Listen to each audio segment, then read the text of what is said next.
I saw this fun high protein recipe made with cottage cheese on the internet.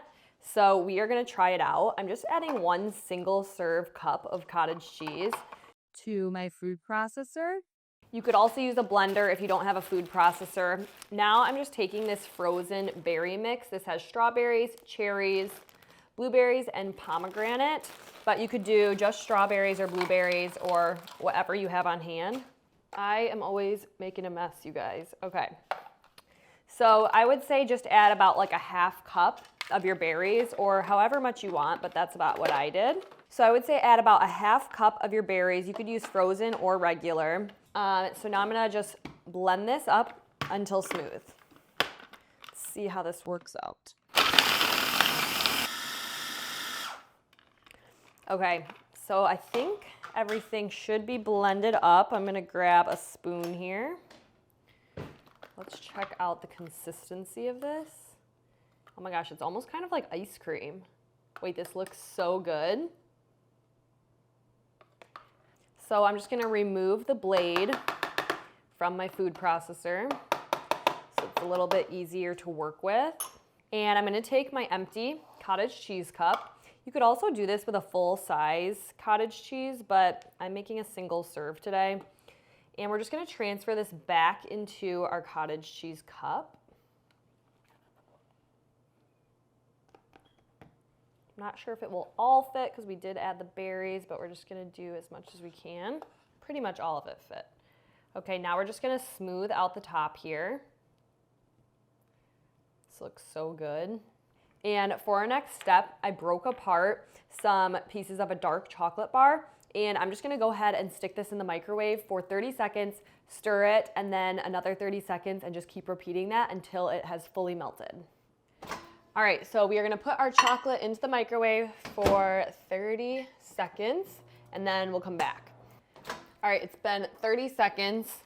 The chocolate hasn't fully melted yet. It's just starting to melt. So I'm just gonna stir it because chocolate does burn really easily, and we do not want that. And then put it back in for 30 more seconds.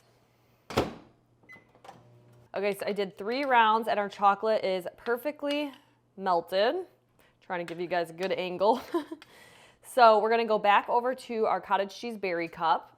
So we have our cottage cheese berry cup, and we are gonna take our melted chocolate and just put it right on top.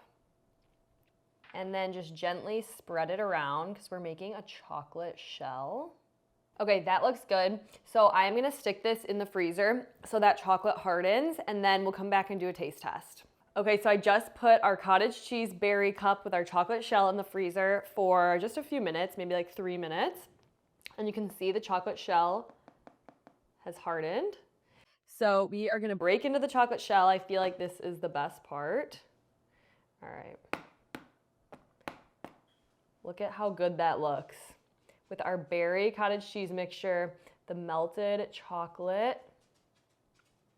All right, we are gonna go in for a bite. But before that, I wanna mention that this dessert is high in protein from the cottage cheese. It has some healthy fats from the cottage cheese, lots of fiber and antioxidants from that berry mix, and then also some antioxidants from the dark chocolate. So this is actually a super healthy treat or snack or even dessert or breakfast. And it's also low in sugar. So let's give it a try.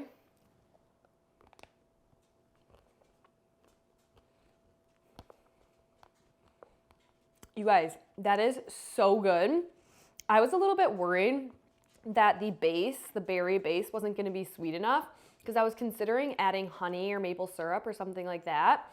But honestly, it does not even need it. It's perfectly sweet enough on its own. And then with the chocolate, adds the perfect crunch and extra sweetness.